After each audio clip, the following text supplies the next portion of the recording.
Ready for the interview, in a few, get a cue. Live on the laptop, watch what I'm gonna do. Welcome to the show, let them know we got a point of view.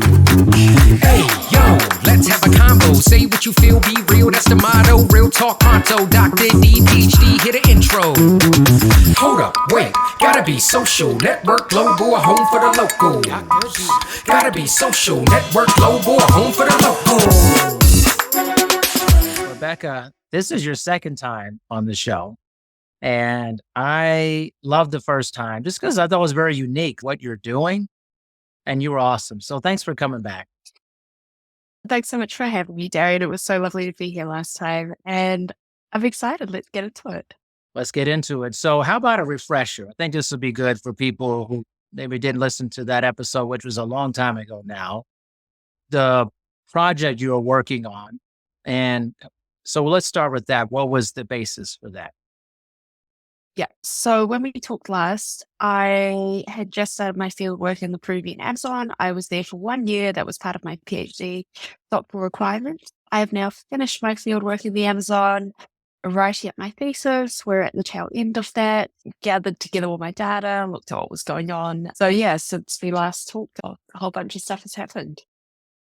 So tell me a little bit about like your impressions of the field work, because you were basically really deep into kind of this process. But after it's been done, what's been your impressions, your reflection about it? Yeah. So after the field work's been completed, Yeah.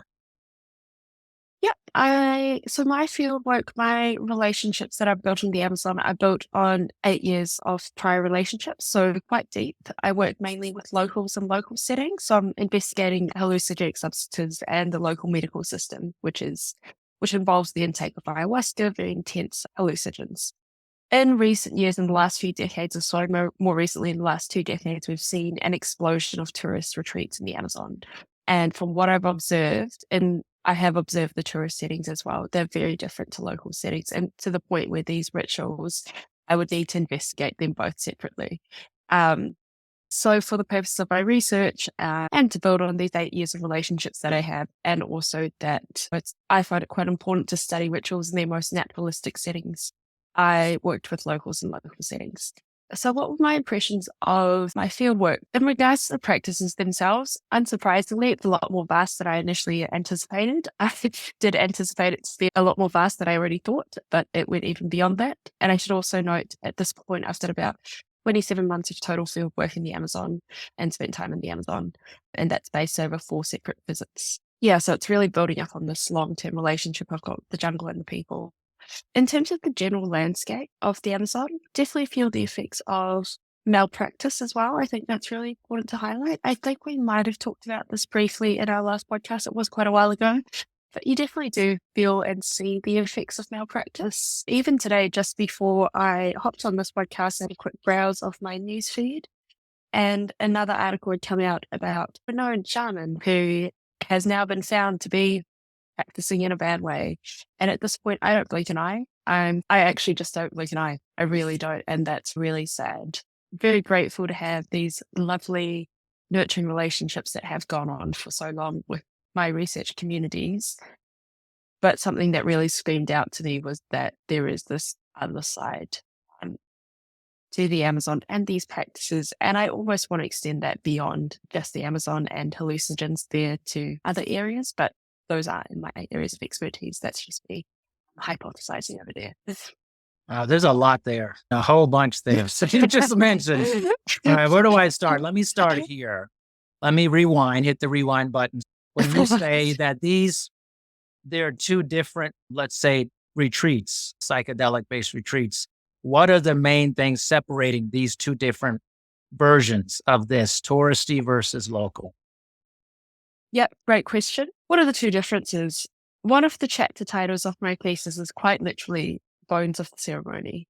And that gets the real, what are the fundamental building blocks that are required to create a safe, in this case, ayahuasca space, but it could be a psychedelic space, et cetera, et cetera. What I've noticed and observed with the tourist settings is that there are the building blocks. You might have 80% of them. You might even have 100% of them. present at these ceremonies, but there's a lot of extra fluff added that doesn't actually have any ritual significance. It doesn't actually connect. It doesn't actually help forward the ritual. It doesn't help. It doesn't help facilitate a clean and safe space. It doesn't. It's extra noise. It's performative. It's a little bit more performative, is what I've noticed. What do you mean by that? Extra fluff? The extra fluff. What I mean by that. In these ceremonies that I've been observing, and at this point participated in about 200 ayahuasca ceremonies across different, so around 200 ayahuasca ceremonies if I'm taking multiple dietas as well, which is an extended process of food restriction and behavior restriction with different plants. And these are with different indigenous groups across the Amazon. Um, they can be quite basic in their structural form, in that you need some songs, you have some fragrances, you have a general progression of the ceremony. Whereas the tourist ceremony, there might be a lot of extra noise, for instance. I think instruments might be a really easy way to describe that point, actually. So sometimes tourist ceremonies can have an abundance of musical instruments, an array of instruments. And that's fine in some cases. Some instruments are compatible with the plants. But the whole purpose of the plants, and now we're going to switch worldviews and we're just going to try on the Amazonian hat here. I'm going to give it a shot.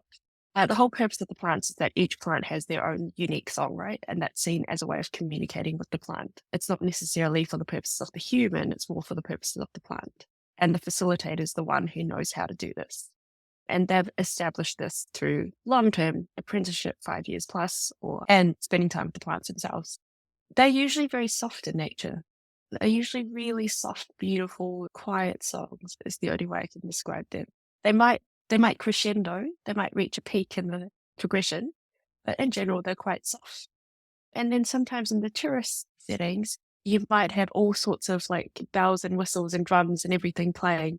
So if you're looking at that song as the function being to communicate with the plant, and the plant is a soft entity, unlike the human that can't necessarily speak, might communicate in softer ways, then someone using drums and bells and instruments isn't actually communicating with the plant, it's putting in a performance. So that's, I suppose, as my personal journey with plants as well has gone more into the technical knowledge behind how these plants work and how to operate them. These two things don't really seem compatible. And this seems more like putting on a performance, which might have therapeutic effect, but in a different way that might not necessarily be connecting the patient to the plant. Gotcha. No, that makes sense. Like Okay, that's what it is. Yeah.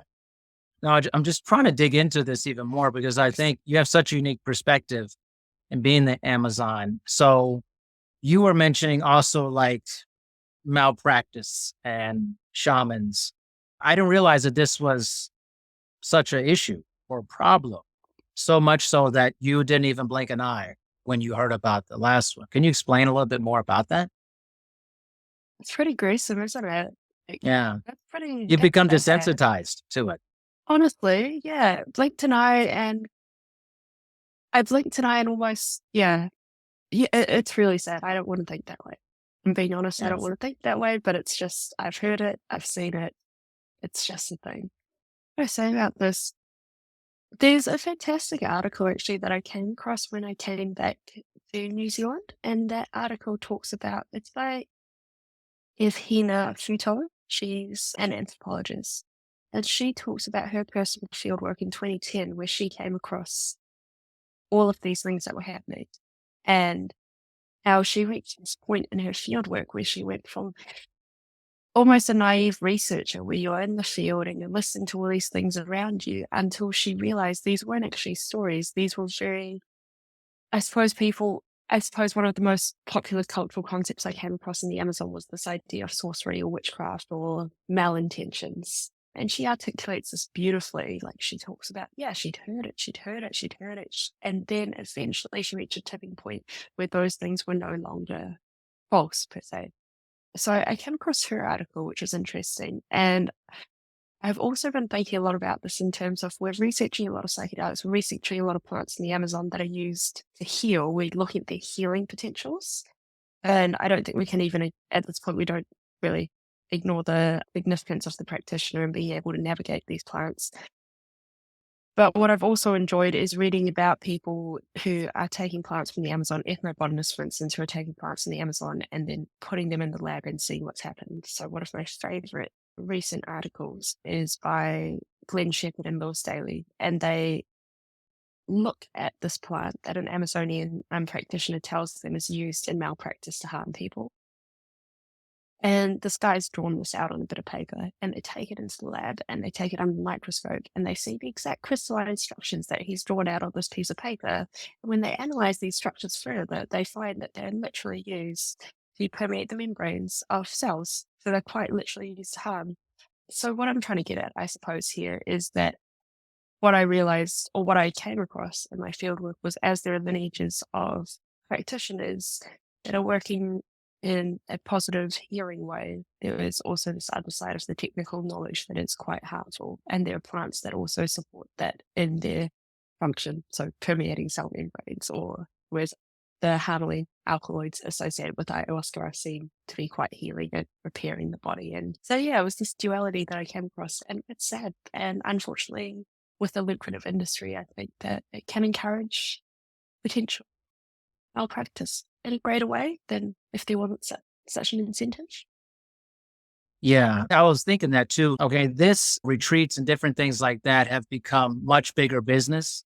And you're seeing more people from other countries coming into different places like the Amazon to experience these things.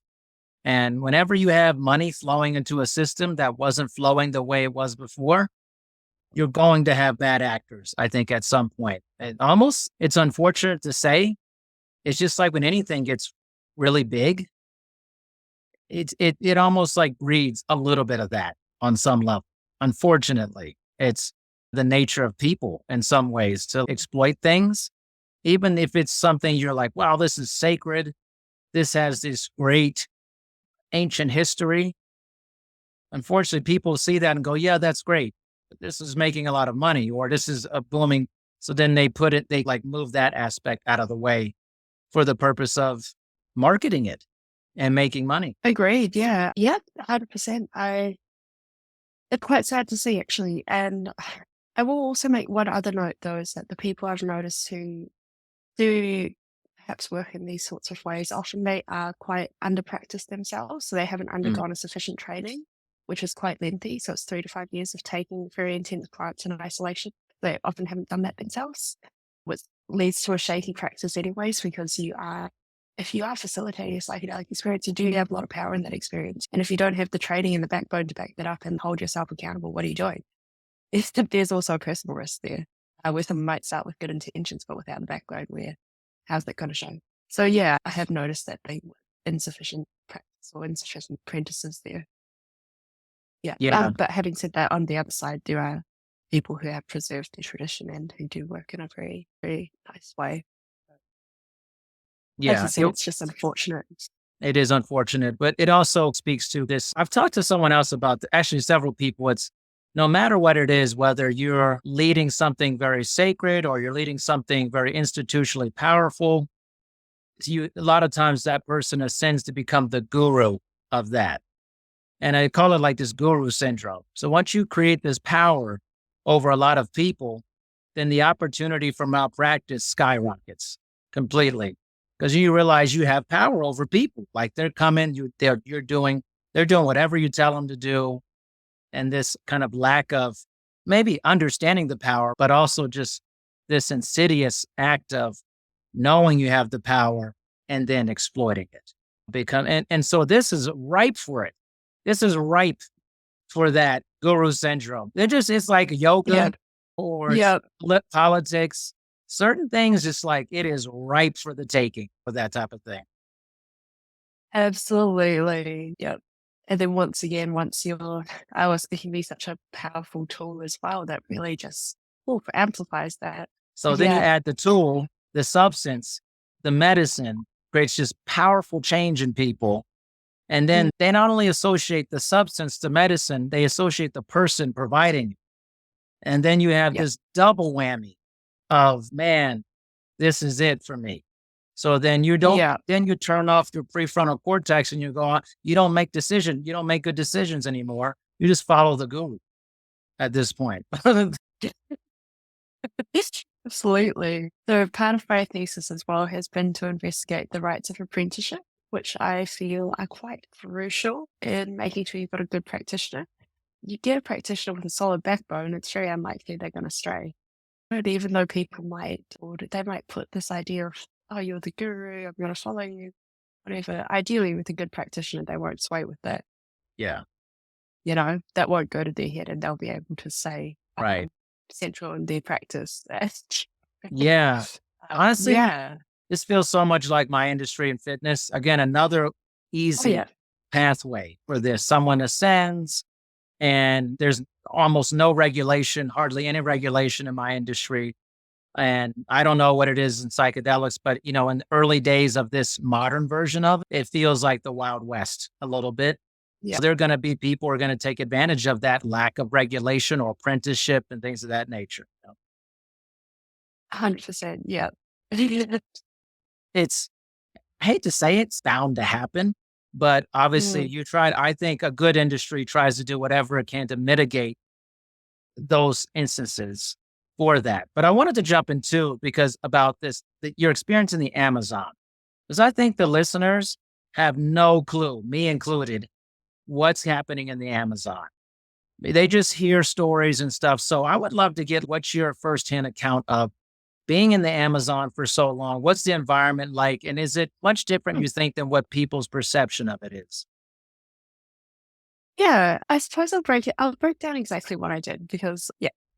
So basically, like I mentioned, I was in the Amazon for 1 year. I was initially staying with some people that I've known for 8 years. They're called the Indio Quechuas. They're in the highland jungle of the Amazon, which is beautiful. This is where like the jungle meets the mountain. That reflected in the instruments as well. So like you get some mountain instruments coming through there. The pan flute's lovely. You get some beautiful crops. Very peaceful, very nice. Beautiful dress as well. So the women wear these colorful dresses with these beautiful silks that are attached to it. The native culture is protected pretty well, you'd say. So this is actually a good example of how tourism has been working with it.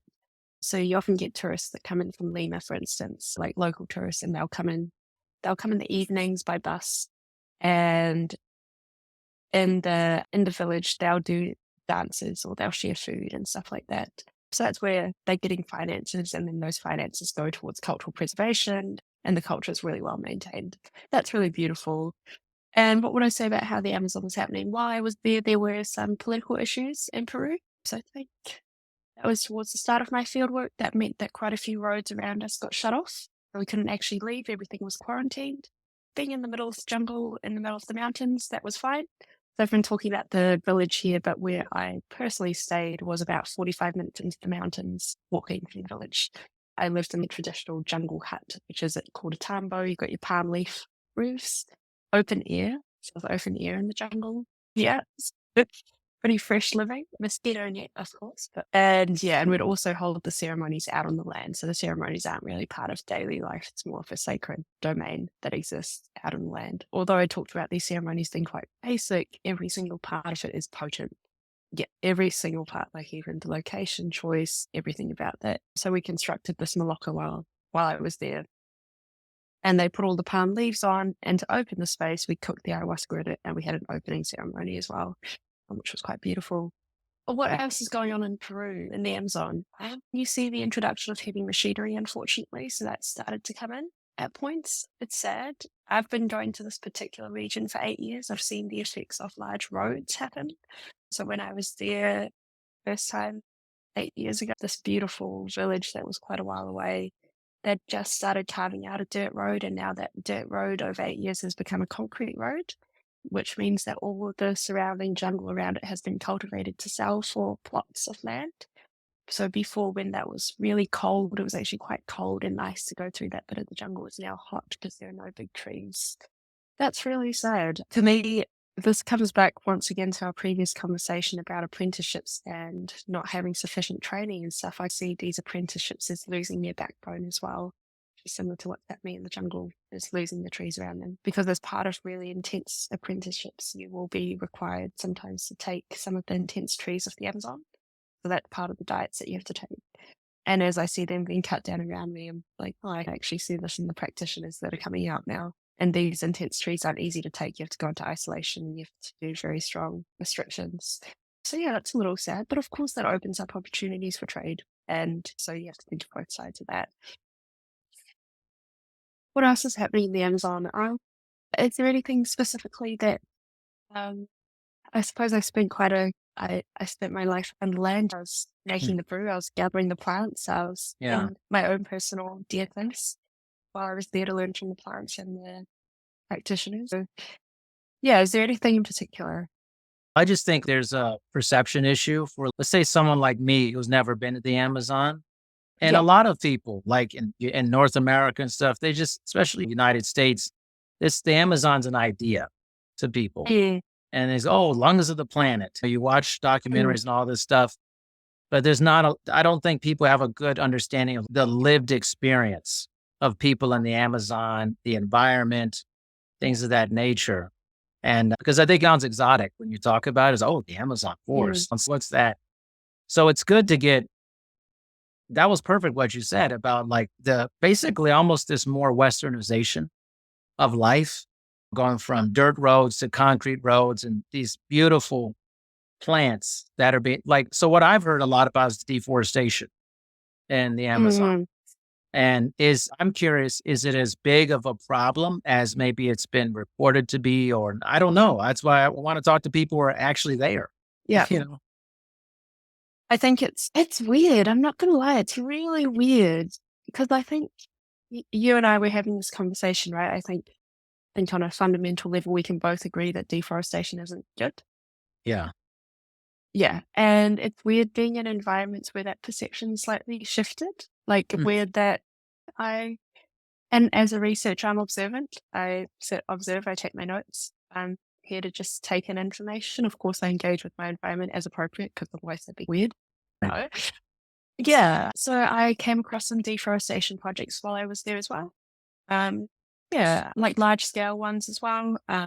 Foreign investors who are looking to buy up large bits of land, but also like local people as well. Yeah, which was interesting because I think we Interesting. often place the yeah, so we often place the blame on the foreign person, but also there is a local handshake that happens.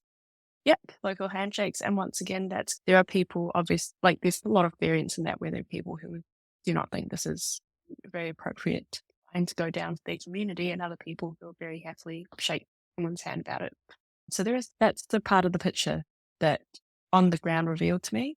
I'd say that perhaps the Amazon it's a beautiful place, and I think there's a lot to learn from it. There's a lot to learn from the people there as well, who have preserved their traditions and their medicines for so long.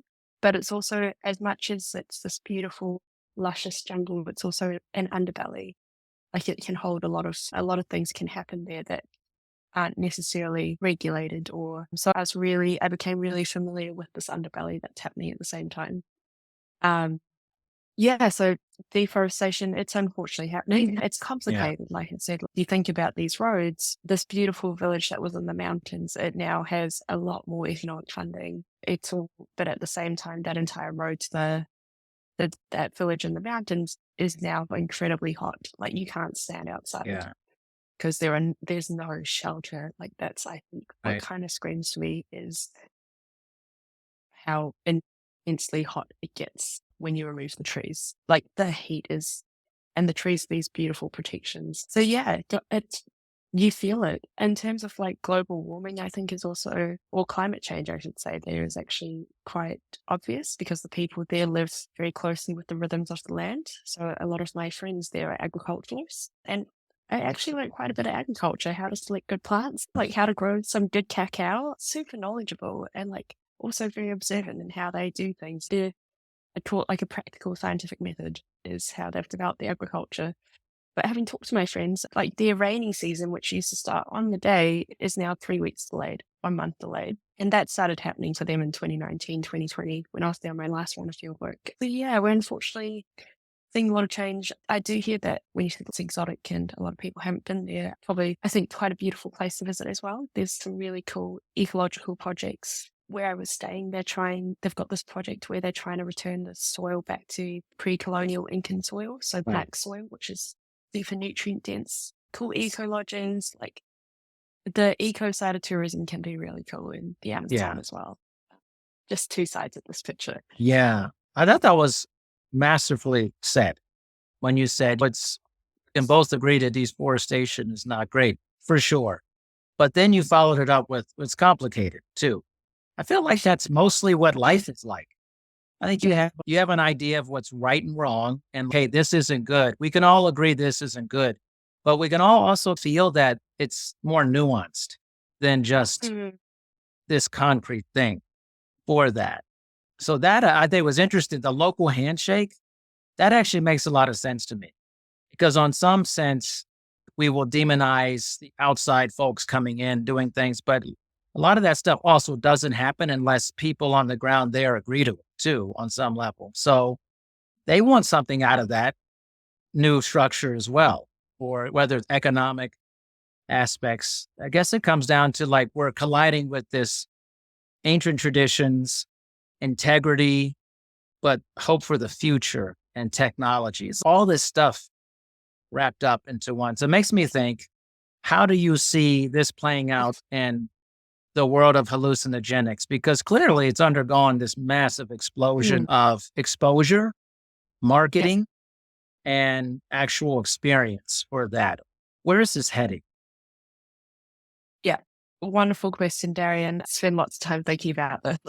Since returning, I've started an organization at my home university, the Student Association of Psychedelic Investigation. And that's been nice to get students and academics on board and have these discussions. And we've thought quite a bit about where we're heading with psychedelics. For me, it's not even, it's the psychedelic plays an important role, but really what I've been investigating in my research and in my research career is ontologies, so worldviews. And I'm looking at the Amazon to see how their worldview changes or how does the psychedelic, an intense psychedelic substance that we can access, if I'm in the Amazon, I can access that so easily, at least twice a week with someone I can trust.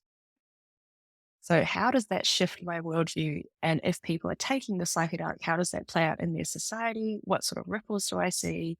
The Amazon to me is a great way to look at this. And I almost have reached, I think the psychedelic is incredibly important. It plays a lot of very important roles in connecting the human to nature and connecting them to themselves, conflict resolution, personal development, growth, even like physical attributes as well.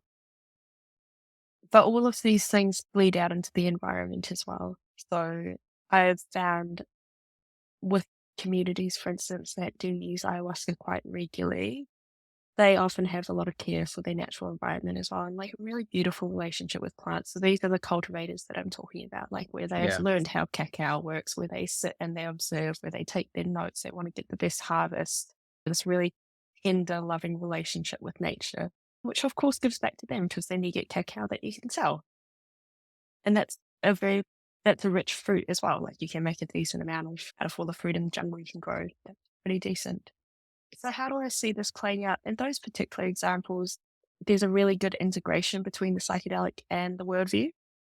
It plays out really nicely in their environment.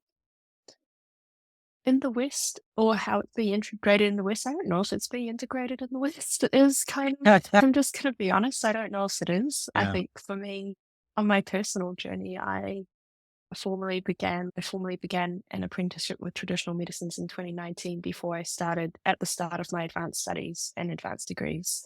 And my thesis has served the role of being 100,000 words of integration, which has been really important. When I come across psychedelics in the West, I don't know if I hear much about integration. I hear it being thrown around left and center right now, but I'm still confused as to what the actual process is. Do we even have an environment where this can be integrated in? And when I say, do we have an environment, does our everyday existence support the integration of a psychedelic or a big world shift? Or, can that fit within our worldview or ontology? Can we have enough space for this? Can we make space? Are the questions that I'm looking to answer. And I don't, I think that the psychedelic needs to have the integration to be effective. Yeah. Yeah. And this is, so let me make sure I hear what you're saying. Basically, because the access is pretty easy for the most part compared to other places in the Amazon, like I said, twice a week, I'm like, whoa, like you see the effects of how people see nature based off of their regular access and usage too. hallucinogenic medicine and how that alters the landscape of that environment. Is that kind of what you're saying? That people actually see themselves as part of nature in the cycle of it and not outside of it? Yeah, that's one example of how their natural environment facilitates the integration and allows them to actually physically put into practice the stuff they're learning from their psychedelic experience. Yeah. Yeah. No, that makes sense to me. I also think another layer to that, obviously, this is not my area, but just my own personal experiences. I think it confirms this idea that people crave altered realities. And Okay. this altered reality is, I wouldn't say necessarily an escape, but it's like an illumination that these other areas exist and it's not so binary. That's what I feel I think that would be a great study to me. It's not just like the altered consciousness, but just like the desire and need for humans to understand that there's multiple layers of existence for that. Mhm. And really, I don't know, I would love to see that. I think we talk about that in the West, definitely talk about it.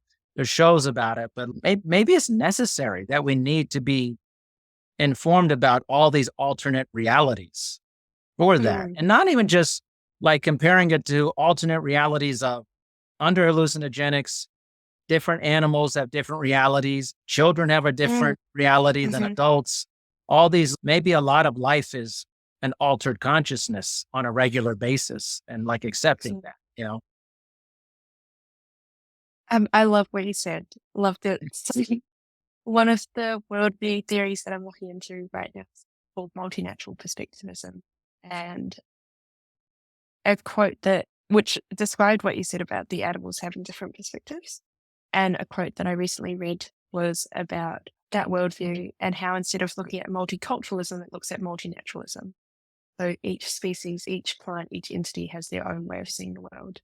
And I think that allows I feel like this conversation has brought out actually a lot of texture, and those sorts of perspectives allow for texture. Yeah. Yeah. Yeah.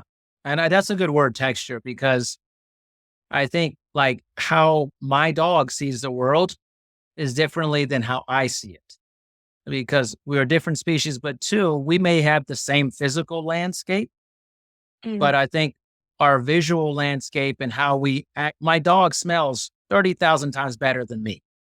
So what's their life in terms of odors and smells? That's a different consciousness than I'm experiencing. So almost this kind of like gaining respect that there are different conscious environments. There was a recent article that came out, you may have seen it, about how like most animals have sentience. They have a level of awakening that we didn't think was possible. We know that bees purposely play, fish actually recognize themselves and other people around them. There's like behaviors of play and interaction that we didn't think existed. And animals and plants, trees talking to each other, providing nutrients to each other based off of the stimuli. A lot of this happening underneath the ground, a different reality than we're experiencing. And I think that these substances give us access to these different realities. To me, my personal experiences have given me access to tree realities.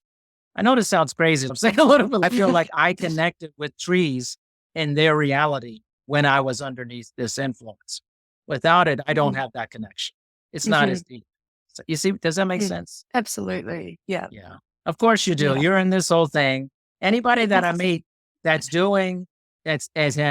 had an experience, they walk differently on the planet. I just noticed that. You ever notice that? Maybe you're so deeply in it, but I don't know. Like, Nah, I love noticed that. it. I have this thing about people who have drunk ayahuasca for the first time and they've got a sparkle in their eye, and it's the most beautiful thing. Yeah. I Stunning. feel like you see the beauty in people, like the inner beauty outside of them. When you've known people that have been a part of doing ceremonies and things of that nature, you're like, oh, there you are. There you are. Absolutely. Yeah. Yeah. I love what you said. They walk different. They do. Just walk differently. Yeah. And I know it immediately. Yeah. I see it immediately. Yeah. I'm like, you've been doing something different. You. I got you. It's just the behavior changes, how you walk. You just glow. the sparkle. Like a There's lightness as there's a well. light. Yeah. Yeah. Yeah. I And want it there's an for everyone. ease, there's a playfulness, fun thing. Yeah. Yeah. Yeah. Yeah. I absolutely love what you said about your dog as well, about the 30,000. He smells 30,000 times better than you. Yeah. It's true. They're different realities, different It's a different consciousness. Yeah. I mean, the Yeah. way a bee sees life and the different Imagine. imaging, I have no Yeah. access to that reality. I Yeah. wish I did. I would love to experience it. I just think because humans are very egocentric. They're very defined by our ego. So our ego creates this reality that like we're the center of everything. Yeah. Me. And I think the value of a lot of this work and ceremonies, you start chipping away at that. Maybe I'm not the center of the universe. Yeah. I was like coming back to your question about the Amazon, I think that's why I like the Amazon so much. I'm so drawn to it. It's because it's huge, it's vast. If the weather changes, you're not doing anything, there's going to be a huge storm, and what are you going to do? So it reminds me of that. Like I've got no place. Yeah. Like it facilitates very nicely. Yeah. I like that you've got your Yeah. place. It Yeah. crystallizes your place and the cosmos and the universe. Yeah. And that becomes very clear. And I think it's not very clear for a lot of people. Again, it becomes like it's about me, actually. And I'm like, that's like, there's a very close-minded approach walking the planet to me. So that walking differently, I always interpret that as this person realizes they're both very significant and insignificant at the same time. And they've accepted that. I also will add on to that, there's something about the beauty. Like they show the beauty in themselves, but they also feel the beauty around them. Yeah. Yeah. And it's just deep, right? Because you start thinking, Yeah. why are you not showing the true beauty of yourself? And it's just, there's these walls, there's these layers. That's what I've learned from my experiences. There's just a lot of walls and layers, whatever these guardrails are. When I take down these, I become who I should be, who this person, I let that beauty explode out of me versus keeping it in. Yeah. Beautiful. We love to see it. We love to see it. This popped into my head recently when you were talking about that. So my main field participant, who's a maestro, he was telling me about his personal journeys. He tells me little bits here and there as we talk. It comes out over time. One of the things he told me about was how he learned self-love through the plants. It's really beautiful. I learned a lot about, I suppose, masculinity as well and gender while I was there because I was in a male-dominated environment. Whereas I'm usually the only woman. Yeah, Okay. and I can, yeah, because knowledge of the plants and like plant expertise is usually held by men, apart from hello to me. I tell you what, history is the same everywhere. I swear. Like, It's pretty interesting, patriarchal. yeah. But so I'm usually around a lot of men, and I spent my year with a lot of men who are quite masculine in their own ways. So to hear him say something so soft, oh, that's what I learned from the plant, was actually a lot of self-love and like self-compassion. Beautiful. Yeah. Yeah, and I've also noticed his role as, so he leads the ceremonies and he's one of the main maestros in that area. Even when other men come to the ceremonies, he will often have like really nice mentoring chats with them. So yeah, I had a lot of observations about those as well. But the plant can show you a lot of things, as can other psychedelics as well. But yeah, it's a lot about connecting with yourself.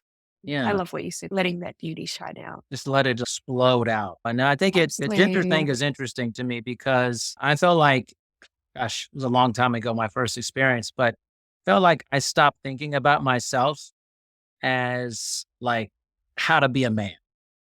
Yeah. I stopped that kind of socialized, institutionalized projection of manliness. Like it just faded away from me. I was like, I don't know. What's a man? What's a real man? I think there's a socialized version of that the minute you're born. And especially, it could be for females too. What's a real woman or something? How you're told and different, especially in Western culture, it's very much like locked in. For a lot, and I think we're breaking that down. but I no longer associate myself. It's not that I ever had a lot of this before, but just like this machismo, toughness, like it Mm. just seems irrelevant to me, honestly. It has nothing to do with I think it's toxic or something like that. It's just, it doesn't matter. It just doesn't matter. I don't need to play this role. That's what I think the plants taught me is I don't need to perform, have this performative function that I need to have this because I'm a man. I was like, I need to be a good human. Like, Mm. I'm a human first. And how do I treat my environment is a huge part of my humanity, is for that. Yeah. Yeah, 100%. Thanks for sharing that. Yeah, Yeah. most definitely. This has drastically changed my life, like drastically. Yeah. Like, and I was okay with that. I was like, I'm not worried about the control aspect. I was just like, oh, this is great. Mm. Like, I went from not being into gardening to becoming a very serious gardener. I like Yeah. love it, growing my own stuff, and from eating a tremendous amount of meat to being plant based, like Yeah. all for animal welfare, environmental situations. I'm in a health field. Had nothing to do with health for me. Nothing. Like Interesting. zero. I don't even care about that. That's a nice side effect. Yeah.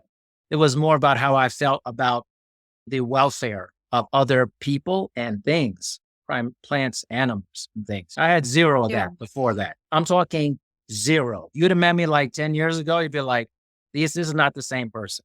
We love to see the growth though. Yeah. But your work is fantastic to me. And what is it that you're aiming to move towards with your study?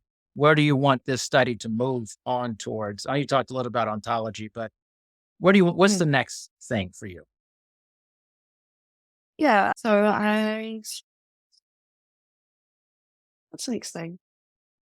The thesis is nice. I like the thesis. It's getting quite deep, which is what I wanted it to reflect my 8 years of experience.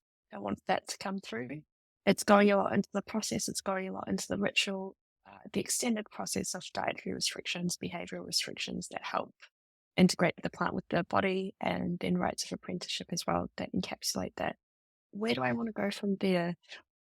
I want to see a bit of a shift in how we interact with psychedelics. So, as I've mentioned, I'm very keen on the integration, the shift in worldview, being able to have a container to hold someone's shift in worldview. That's a big task. That's huge. That's I love that. phenomenal. That's life changing, quite literally life changing. Yeah, when someone's seriously. worldview shifts. Yeah. And how can you safely integrate that so they can go forward, they can achieve what they want to achieve in life, they can be happy, they can be whatever their definition of successful is. And that's going to vary person to person. So those are the sorts of fields that I'm working towards. Ideally, personally, I'd keep my relationship with the Amazon because I love the Amazon. I love the plants. I realized from my research as well that ayahuasca is the beginning. So I'm excited to explore that further with other plants. And I've mentioned that I started the association this year as well. So I'll be looking to take that forward next year and towards the tail end of this year as well. But yeah, just some really good research, some really good collaboration as well with the experts in the field. And by experts in the field, traditional practitioners who've been doing this for generations, which I feel like psychedelic science could use a lot more of. Yeah. So That's wonderful. onwards and upwards. Yeah. Onwards and upwards. And I feel really honored that I've met you on this part of your journey. And I would just love it over time. We could reconvene again down the line as you learn more. Absolutely. Yeah. Because I always find I learn a lot. And man, I tell you what, that space for change in worldview, I've never heard anyone say that before that. That's new to me to hear that, but I think intuitively, I feel that. So that's awesome. I want to know more about that next time. Hey, thanks, Darren. And it's such a pleasure to be back on your show as well. And thanks again for everything you've shared. Like, I've gone away, I've taken some notes. I've really learned something from here as well. And yeah, I look forward to staying in touch. Yeah, for sure. And any way that people can get in touch with you or learn more about the different things you're doing, please let everyone know. Yeah, cool. So my Twitter handle is Bekplants, BEKPLANTS. That's the same for my blog, which is bekplants.wordpress.com. What else? Instagram Society, LinkedIn is Rebekah Senanayake. I'll put that in the show notes. And yeah, flip me an email, stay in touch. If you've got ideas, if you want to chat more, yeah. No doubt about it. Cool. Thank you so much, Rebekah. And certainly we'll be back in touch. This is awesome. So Awesome. Thanks, Darian.